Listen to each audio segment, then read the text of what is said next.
За аймгийн хэмжээнд том төсөвчний дэгдэлт гараад байна. За энэ дэгдэлт нь болохоор амбулаторийн нийт үзэлгийн аймгийн хэмжээнд болохоор 19.3%, хэрлэн сумын хэмжээнд 16.9%-ийг л эзлээд байгаа.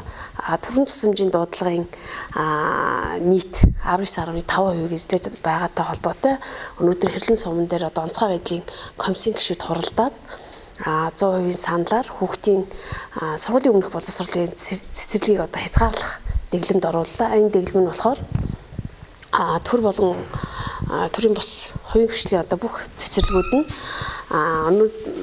9-өөс эхлээд 15-ыг одоо дуустал хязгаалтын дэглэм тогтоож байгаа. За энэ одоо дэглэмийг тогтоохдоо хэрлэн сумын засаг дарга буюу хотын захирагчийн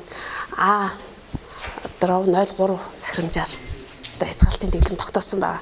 За хязгаалтын дэглэмийг тогтоож байгаа хугацаанд одоо бага насны хүүхдийг болон ер нь 0-аас 15 насны хүүхдийн өвчлөл их байгаа учраас хүүхдүүдийг одоо гадуур сэлгүүцүүлэх олон нийтийн ажил болон бөөгнөр төвлөрөл үүссэн газруудыг үйл ажиллагааг одоо зогсоох, одоо үнийг хязгаарлах, мөн одоо гэр орондоо одоо биеийн хүүхдийн одоо биеийн ерөнхий эсэргүүцэл болон талхлыг сайжруулах, одоо амин дэмжүүлэх, одоо ахуйн одоо нөхцөл байдлаа сайжруулах, гэр орны чигтээ цэвэрлэгээ хийх, одоо хүүхдийг одоо байнга хүүхэд болон одоо насны туршид байнга одоо гарыг угаах, агааржуулах энэ арга хэмжээг үл аавна.